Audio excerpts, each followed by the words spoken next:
Hello, tech friends, and thank you for tuning into Emerging Technologies in Business, where we take a deep dive into different technologies that are impacting businesses today and in the very near future. I'm your host, Brock Riney, and this podcast is brought to you by ConcannonXR. Let's talk tech. Hey, everybody. Welcome back for another episode. Today, I'm joined by Aaron Wisniewski, the CEO of OVR Technology. Smell-O-Vision has gone back to the days of Orson Welles with theaters trying to produce more and more immersive experiences, and OVR Technology is bringing the power of scent to virtual reality, and it's bringing experiences to a new level of immersion.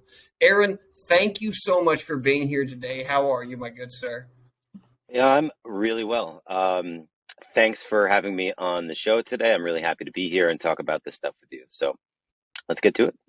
It's going to be a great time. So one of the first things I read when I was looking at OVR and scent technology coming to VR, first of all, I think is amazing because your quote that you had on your site that I read was one of my favorite things. It said, the metaverse without scent would be like living in black and white. So can you talk to myself and the audience about why the sense of smell is so important for true immersive experiences? Absolutely. It's one of my favorite things to talk about. And, I kind of want to probably take a minute to give some context around that quote too, is that it's a little bit of a paraphrase from a New York Times article by Brooke Jarvis, who wrote an article about our sense of smell and how it impacts people during COVID when they lost their sense of smell. And people who have lost their sense of smell, that's how they equate it, right? Is like you're like living behind a sheet of glass or living life in black and white. It feels very one-dimensional. And so I think in our increasingly digital and virtual lives, we kind of, in some ways, are experiencing that on a regular basis, where we have a lot of visual information, we've got a lot of audio information. But the kind of thing that makes it very human and makes it very emotional, makes it immersive, is adding those other senses, particularly smell, which biologically speaking is the only one of our senses that's directly linked to the part of our brain that processes memory and emotion, and called the limbic system. So the limbic system is this very kind of old reptile portion of the brain, and that's where our true kind of pure emotions come from. And so our sense of smell, even though we might not realize it, every day has this powerful impact over, of course, how we feel, how we think, and how we behave. It accounts for 90% of our perception of flavor. It triggers 50 to 75% of daily memories and emotions. It even is thought that the reason that people kiss each other romantically is to get a sense of each other's smell. And because each one of our personal smells contains all kinds of information about us, including our genetics and our immune system. And so it's thought that one of the ways that you select a mate is through smell. So it has all of these really powerful impacts, even though we may not notice them. And so introducing smell into these digital and virtual experiences makes them so much more rich, immersive, and emotionally engaging. That's funny. I never really thought about the fact that smell could be the reason why you might be attracted to somebody else. But it's true, though. We associate so many more things with smell than we probably even realize on a day-to-day basis. So, Aaron, I do have to ask you, what's your background in bringing scent into the world of VR? Was there an aha moment or anything like that when it came to creating this type of scent device? Yeah, the aha moment was literally the first time I tried virtual reality a number of years ago. My background was not in tech, actually. My background is in scent, and my career started as a chef with some experience in food science. It transitioned into sommelier, which is the study of wine, which is all about the study of aroma. And then I transferred into the flavor and fragrance industry, which is all about flavor and fragrance and more than just perfume. It's how does smell affect us as humans and our behavior. And then I started my own flavor and fragrance company in 2013. And then a few years ago when I tried virtual reality for the first time, it really bowled me over. The power of the technology itself and the potential it had to change everything kind of about our lives. But the thing that was missing for me was the thing that made it immersive and human and engaging, which is smell. So my co-founders and I work to build the technology and kind of build a vision around bringing smell to all these digital, and not just VR, to mobile, to desktop, to all of these different digital applications. So when you're developing these scents, and I took a look at the setup that you have inside the scent device. Is it 4 per quadrant or is it 6 per quadrant? I couldn't quite tell per each side. So it's 9 base odors. And so this is a fun one to talk about if you'll let me get pretty nerdy here. Out, man. Let's do it. So the one of the mechanisms that makes smell so powerful is the associations that take place in our brain, right? So when we're born, we have 0 associations and 0 preferences for scent, right? No one is kind of born with a preference for lavender or the smell of the ocean makes them happy. You kind of learn those over time. And so what's cool about the digital world is that instead of just kind of replicating things that are familiar from the physical world and kind of porting them over to AR or VR, there's the opportunity to create completely new experiences and new associations. So rather than the sense replicating the physical world, what we've done is identify 9 primary odors that are distinct in themselves and are not so specific that you would go, oh, that's the smell of the forest or the ocean. They have some degree of familiarity, but then when you combine them in different combinations and permutations, you can create thousands of different unique odors, unique smells that are native to the digital environment. So rather than replicating the physical into the digital, this is a whole new palette or whole new alphabet to create novel experiences in all of these digital.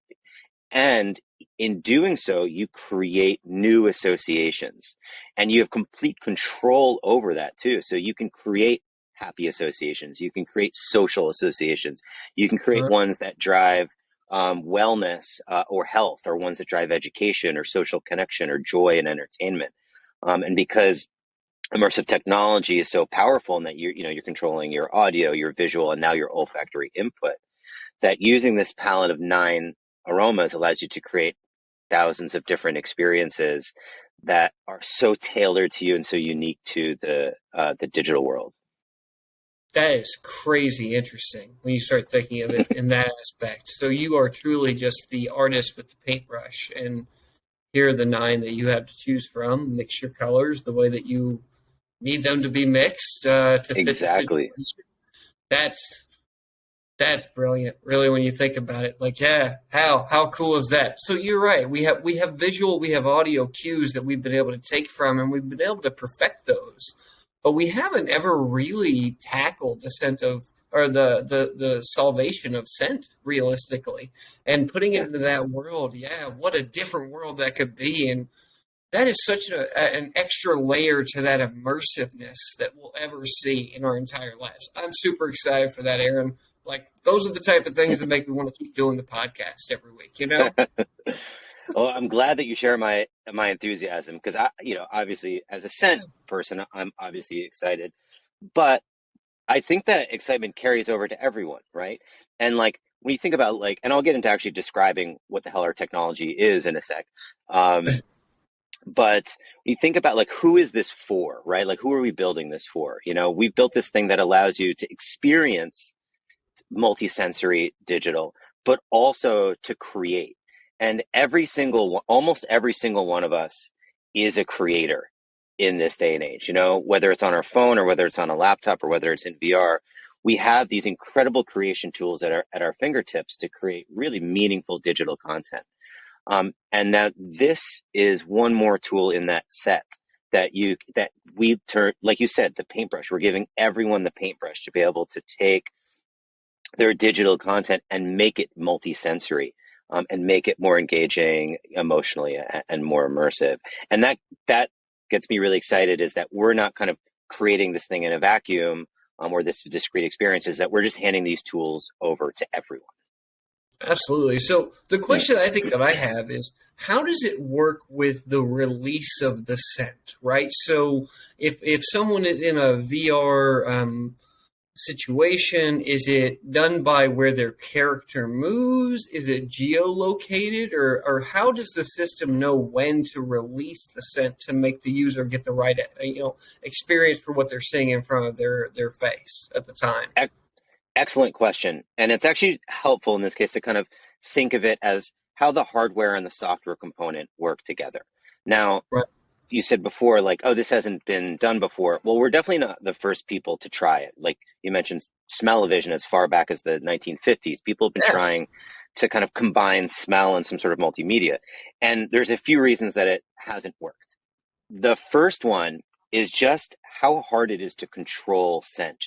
When you release a scent into the air, think of a perfume, it really lingers in the air for quite some time. So if you were to release another scent, it just kind of mixes together and creates kind of a muddy smell, which isn't necessarily desirable. So the micro technology that we developed is able to produce extremely small, precise amounts of scent in very short time scales. So we can effectively turn scent on and turn scent off in a matter of just a few hundred milliseconds. So you can be experiencing one scent and then another, and then another, and then another, and then another without them mixing together at all, or without the person standing right next to you experiencing them. So it's very, very personal. And we do that through a combination of piezoelectric microtechnology that is just, we're actually very sensitive to smell. So in some cases, we're only releasing a few molecules of scent at a time that allows you to kind of stimulate that sense, and then it's gone. The second piece, which is the software piece, as you mentioned, is smell isn't just on or off with the software. It's actually a spatial platform.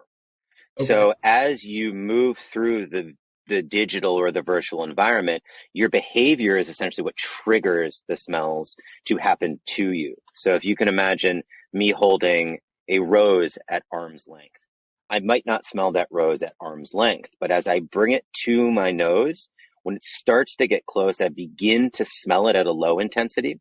And then as I bring it closer to my nose, the intensity increases. And then as soon as I remove it, that smell is completely gone. So you can imagine maybe not just a rose, but it's all. It comes to you. Yep. So it's spatial and positional. So the same way that as you're walking down the street in real life, you're just kind of almost walking through these little pockets of scent. So our software has kind of imagined the world as a set of invisible geometries that you're constantly colliding with and interacting with, and that's what's triggering the scent. And it could be one scent at a time or multiple scents kind of compounding to create these very complex sensory landscapes. I feel like all I can see in my head is like some sort of predator version of the landscape that you guys are creating. There's like red spots where the scent gets stronger. You know what I mean? Like in my brain, That's what I see when you start talking through it. I'm like, that's pretty brilliant. So you're giving the user the ability to do what they want to do, but at the exact same time, if they hit into these hot spots or they bring an item specifically closer to them person, the level of smell indicators just continue to rise. And of course, as it removes back the other way, that's brilliant. Aaron, that's really, really brilliant. I can see where that's where you get the reality. That's where you get that Turing test pass factor. Where yes, that does smell like a rose. It smells like a rose because I brought it closer to my face. And that's where that difference is really becoming. And that's the coolest thing of all time. Yep. Appreciate you on that one. That's just me. Thank you, Brock. I want to ask you a couple of things, though. So are there any crazy, unique use cases where you found government entities or, I don't know, firefighters or something like that have been utilizing your system to just bring a better awareness to have those not so much real world experiences that we don't want to put people in danger in, but they can utilize this sense of smell to better their training or anything like that? Has there been any crazy use cases, or what's the most unique one, I guess, Aaron? Oh man, there's so many. It's hard to say which one's more unique, but I will, I'll talk about a couple that I find particularly impactful or interesting to me. And the first couple are on the side of kind of health and wellness. And so one area we've seen a lot of interesting traction in is the detox and rehab community, or detox and rehab industry. And so when folks are in a detox and rehab facility, they kind of go through an acute detox phase and then an ongoing treatment phase. And it's one of the most uncomfortable times in those individuals' lives. And there's not a lot of tools available to them to kind of help ease the pain, stress, and anxiety associated with that. So a lot of these clinics have been using a combination of our technology and virtual reality with nature scenes as a way to manage the pain, stress, and anxiety associated with that experience, and also develop tools of mindfulness meditation and breath work in VR that they can then translate out of VR as well. And because scent has kind of the power to immerse them more, but also you begin to create those positive associations between calm mood states and these scents, that it's not just escapism, right? It's about kind of cutting off the negative sensory input in the moment, replacing it with positive ones, and then learning new tools and skills in this environment that you can carry out with. So we've seen some really good anecdotal data there on it being a really powerful tool in that use case. There's also program, right? Yep, that's the Inhale program, exactly. So it's nature themed mindfulness meditations that use scent as a way to focus your breath, your body, and your mind. And it's been really, powerful to see how well it's been working. Kind of in a similar health and wellness use case, we've been working with Dr. Skip Rizzo at the University of Southern California, who's developed a program that combines scent and virtual reality to help manage PTSD symptoms for combat veterans and individuals who have suffered sexual trauma. So because scent is a powerful memory trigger, it can be used both as a tool to help revisit and reprocess difficult memories, as well as a tool to help manage those pain, stress, and anxiety symptoms. And in a study we did with University of Vermont Medical Center that was published last year, just an 8-minute olfactory virtual reality session lowered the self-reported levels of pain, stress, and anxiety from 9 out of 10 to an average of a 3 out of 10, just from an 8-minute experience. And so although we are not a medical device, we are not a medical company, we're just a tool, we just find it very rewarding to see how scent is being used in this digital content in the health and wellness industry and making a difference. It's funny that my entire life I was always told that scent always had some sort of connection to remembering things. There was always that wives' tale of, hey, when you're studying, have a scent by you so that you remember more often than what you did when you didn't have it with you. There's been multiple aspects of that in my early childhood, and I can't say that I've always followed them or anything, Aaron, but it's funny that it does come to fruition later in life where you're like, okay, you know what? All right. Yeah, you're right. It does have those type of remembering type of processes and things that you don't ever realize that you just kind of take advantage of on a day-to-day basis. You don't give your sense of smell the due notice that it may need, or that it should really honestly get realistically. I do want to go a little sideways on you and ask you a few other things before we wrap up our conversation. And one of them is just you being in the tech sector, right?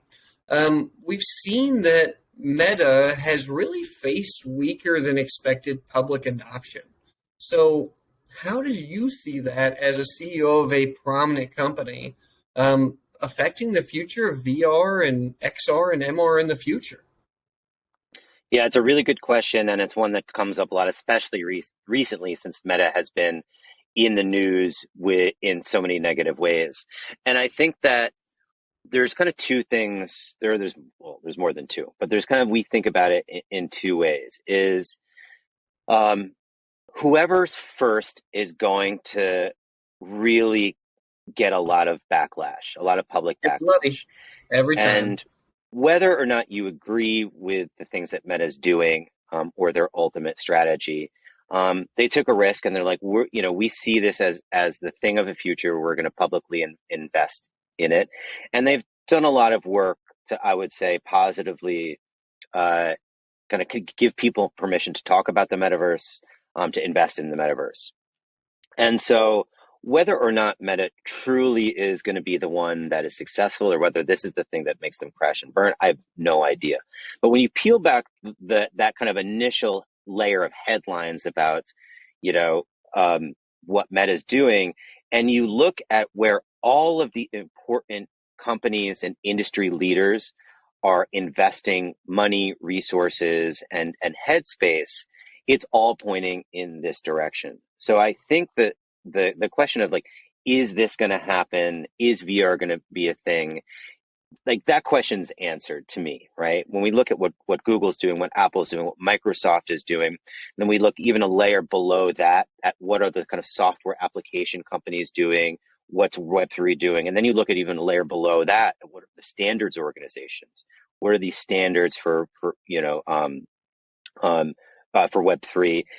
This is the direction things are going, and it's kind of not a like a distant future thing. It's already here to a large degree.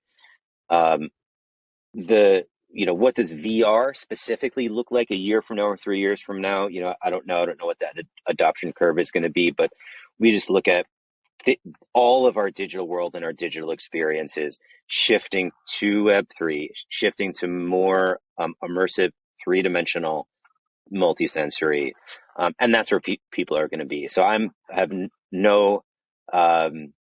no question in my mind that this is the direction things are going, whether or not Meta trips and falls along the way. 100%. I agree with you. The internet was not founded off of just one person. Some people fell, some people rose. It's just how it goes. It is what it is. And some people have to be bloody and go through the wall first. There's really no exception to that. That's just how new technology works. So I do want to ask you this because I thought it was very interesting. So I saw you refer to yourself as an olfactory evangelist. So I know you've been a professional chef, a mixologist, and a sommelier. So is there a worst smell ever and a best smell ever for someone who smells for a living? No. The answer is it changes, for one thing. Okay. And it really comes back to all the factors that come in. What are my associations? Like, I have a particularly, I kind of like all smells in a certain way, but I struggle with, like, durian, for instance. I don't know if anyone's ever had durian fruit. It just smells like hot, rotting garbage. Like, yep, that's exactly what it smells like. That's a tough one for me. However, even though the smell itself is a little bit repulsive, the context that I have experienced it in open air markets or with really interesting people, it still has kind of a fond place in my heart. So it has to do with kind of like your personal experiences, and those are kind of dynamic. They can be shifting. As far as best smells go, also depends on the day, the time of my life. There is one smell that kind of endures for me that I love, is the smell of ozone. Ozone and ozone, people have probably experienced it in two capacities. If you're my age or older, you smelled it when fresh Xeroxes come off the Xerox machine, that almost like very, very fresh smell. Or it's what you smell, especially in more rural areas, right before a lightning storm happens. There's ozone in there. It's this extremely fresh smell. It's impossible to bottle that smell. You can never reproduce it. It only lives in these ethereal moments. But that has always been something that I've really enjoyed when I have, been able to smell it. But it really is, it's such a hard question to answer. It changes. All smells are interesting. Some have more positive valence and some have more negative valence, but I find them all very interesting. Interesting part there. Nikola Tesla invented an ozone creation machine to help people try to have fresher air in New York. And ozone is actually toxic. So luckily he didn't sell a whole bunch of them. So that worked out for everybody in the end. Aaron, I'll tell you, what were you saying? I'm sorry, I didn't interrupt you. I was gonna say no. The ozone is very toxic, and I see it kind of average ozone therapy. It always makes me nervous. So, yeah, I would stay away, people. It's not good for you. It's not good for the human body. So, smells great. Don't go get a whole bunch of it at the whole time. Right. Nikola Tesla was trying to sell it. Don't worry about it. All right, so Aaron, literally, it was a great interview. I want to thank you for being on the show. Where can people find you on social media if they wanted to get in touch with you? Oh, yeah. You can get in touch with me directly through our website, OVRtechnology.com. Feel free to find me on LinkedIn. I won't spell my last name here, but maybe we can put it in the show notes. We'll put it. But those are the best places, LinkedIn and directly through the website. Fantastic. Well, Aaron, thank you for being on the show today. I think all of our audience got a great insight of OVR's technology. I also do want to thank our sponsor, ConcannonXR, for sponsoring our podcast. Thank you for that. You can find them on social media at ConcannonXR, and then you can find our podcast on socials as well at ETIB Podcast. Thanks again, Aaron, for being here and for sharing the OVR story. And for our listeners at home, that's going to be it for today. I'm your host, Brock Riney. We're going to talk some more emerging tech next time. Hope everybody had a good time. Bye.